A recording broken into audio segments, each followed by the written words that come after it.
Hello, and it's been a very long time since I made my last tutorial. However, I'm going to make this one because there was a user who asked me in the comments of a video, how do I make trains and saws and even lasers? Now, I'm not going to cover lasers because not in this video, because lasers are actually completely different, but trains and saws are actually quite easy to do. So what you have to do is first you have to actually make the train's hitbox. It's really as easy as that. So the best way to do it is use a no draw texture, because otherwise you might see the texture and it will be visible basically. So let's make a box, and I probably will use the standard train model, but you can actually use any model. If some of you have watched my motivator video, it's a similar thing basically. But anyway, to make a train, we make its hitbox, and there's a button here, to entity, and you must make it a track train. Tank train seems to work for some reason, but track train is the one you should really use. Now, you only need to name this if you want it to be operated with a button. If you want it to be operated with a button, you probably know a bit more than if you're very new to this. So you'll probably understand when I say it's to do with the speed. There is a function to change the speed from 0 to 1. You just keep the initial speed as 0, but if you want your train to just keep sort of coming down a track, you first of all, we need a path track. So setting up a train is more than just the train itself. You need the track to follow it. Now, some people used to get confused. Actually, I'll make that a bit easier so I can center that on the grid. Makes it easier. Some people used to think you actually need like the model of the track, which isn't actually true. The movement of the train is entirely dependent on these path tracks. So I'm going to name this track 1. Now, here's a tip for you. Instead of making a new one, hold shift, click and drag, and it automatically makes a link. So you see that's track 1, the other one should be track 2, yeah. So I'm just going to put it here because I'm just trying to show you. Now, excuse me, this track train, there's a part that says first stop target. Now we're going to make that track 1, so it's gonna go to there. I mean, you don't actually have to have it like in the center. Well, I'd advise you have it center height wise. So actually, let me move that up a bit. I'd advise you have it like that height wise, and in the properties of the train, I would also advise you remove this. This bit is useful if you're making a payload map or something. So, or if you are using the train, you might want it above a bit. You can play around with this setting, but for the sake of this video, I'm going to do 0. That just tells it how much above the already existing track you want to put it. So, let's see. We've got everything here. Yep. And when it reaches this track, it will just stop. Now, if you want it to continue, or say like you wanted another one, so like you could shift click there, but if you want it to just keep going straight, you just send it back to the first one, and you might think, well, hang on, isn't it just going to reverse? There is a flag. It's called teleport to this track, but actually you don't do it on the last one. You do it on the first one that you've told it to go back to. So flags teleport to this path track, so it will move along here and then teleport back, move along here, so just keep doing that. And initial speed, well, we'll set that to 100 for now, because we just want it to keep going as if it's coming down a tunnel, because you could have it much longer than this. It's just short for the demonstration.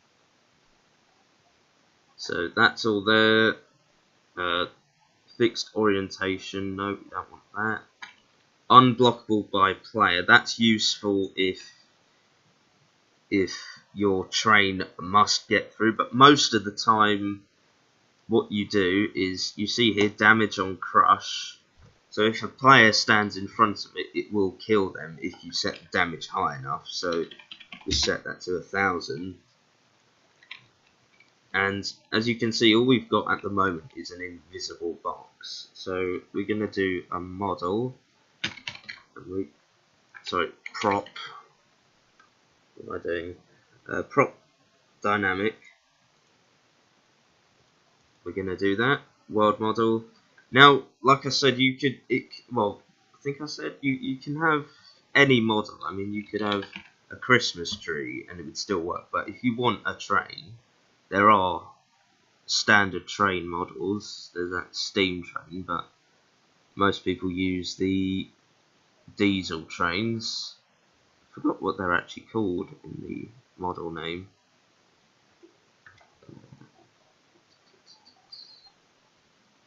Train.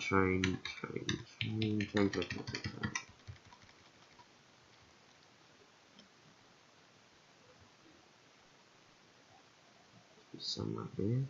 Train engine. No, it's one of these. That's the one. Well, that's the one you see on CP well.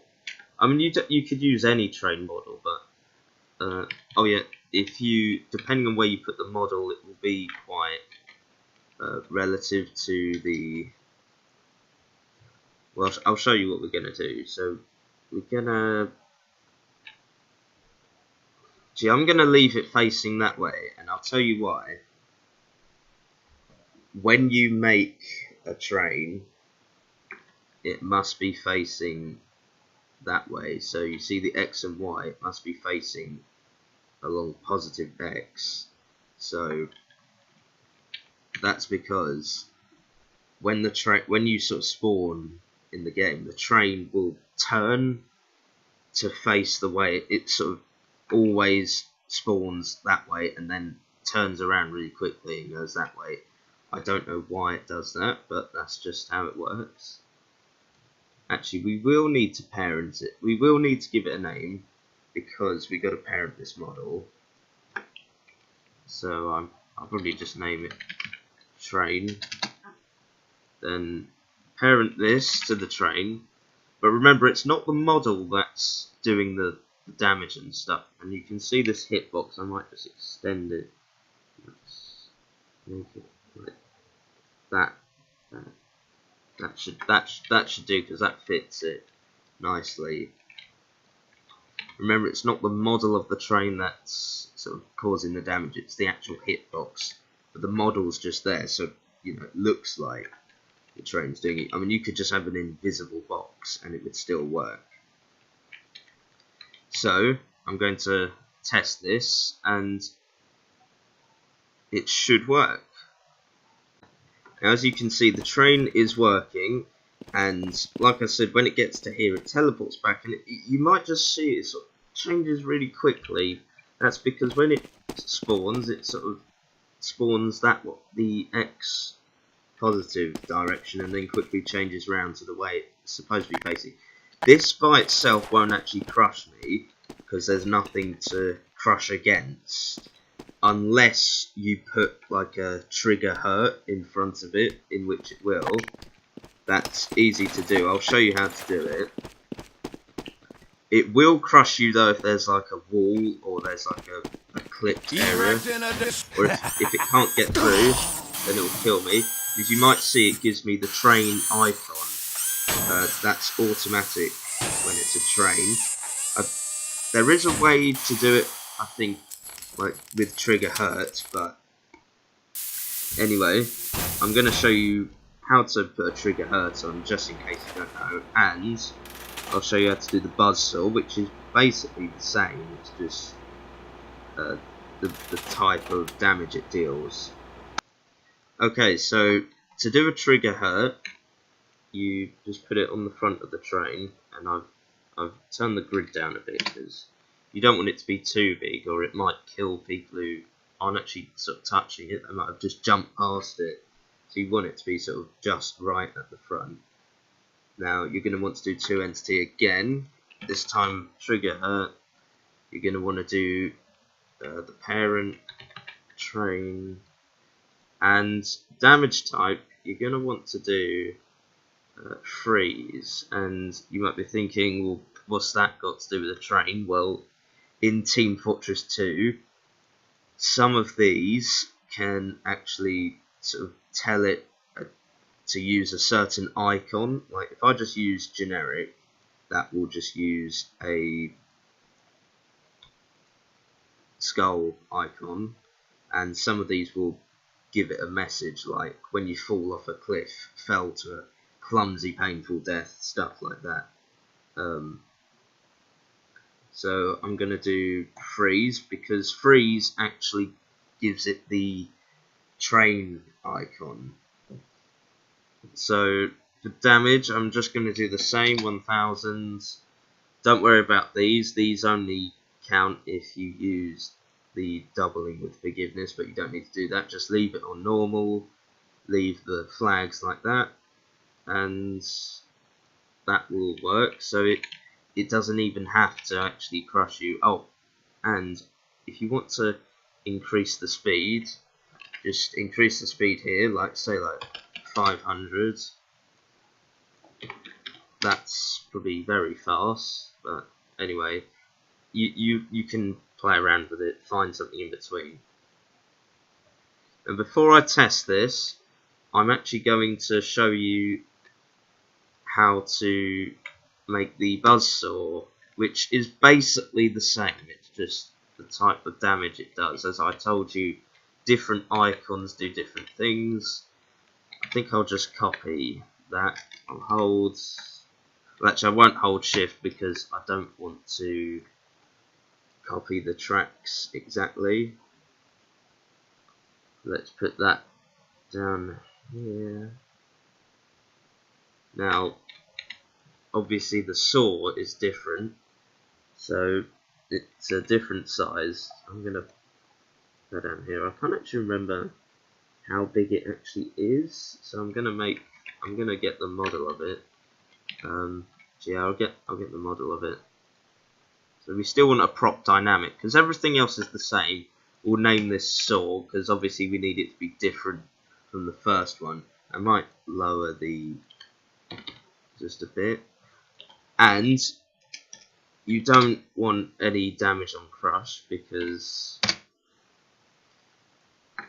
you don't want someone to look like they're getting killed by a train. I mean, if it's a saw, they're going to die anyway, because no matter where you touch it, it's going to kill them. Here, we go on saw. I don't remember what this one is called. Saw should be one of these. Saw blade. Oh, you've got large and small ones. I'm actually do the large one because that's easier to see, and I think that's the one they use in sawmill.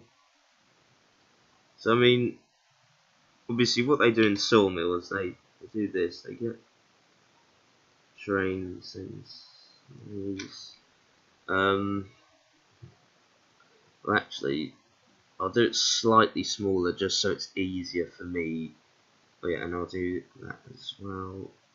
I'll keep it slightly smaller just so it's easier for me to select the damage, because obviously the damage is going to be over the whole thing. track. I might just rename that to saw. Saw to. Oh yeah, I should also say, I've noticed you should be careful with tracks, because I've noticed if you, like, say like I had copy and pasted the tracks, it might have crashed Hammer Editor. I've noticed you've got to be careful that you don't sort of copy them in a bad way, otherwise it does seem to crash the editor. Now this we're going to do saw 1, and we're basically just going to do the same thing, trigger her, and we're going to do that. To entity, trigger her, name, doesn't really matter, just parent it to saw, damage 1000, and damage type you're going to want to do nerve gas. I don't know why it's nerve gas, but it is. That's what gives it the saw icon. By the way, before we actually start, I almost forgot, you must parent your saw blade just like we did to the train, otherwise the model will stay there, whereas the actual killing part will be moving and you won't actually know where it is. Also, if you want it to actually spin, really sorry, you have to use saw blade moving, and check the model.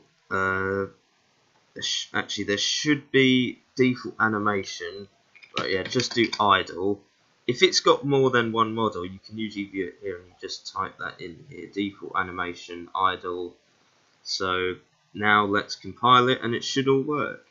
Now as you can see, they're both working. If I go into the saw, it should kill me. See, it's killed me. And if I go into the train, it should kill me without even having to crush me. So just a second, let's go into the train. Yeah, obviously you'd need to make it longer. See, train kill me. And there you go, that's how you make a train and a buzzsaw. You can operate them with a button. It's, like I said, it's to do with the movement. You just give it an initial speed of 0, and then using a function there's a way to start it by setting its speed. Thanks for watching, I hope this helps.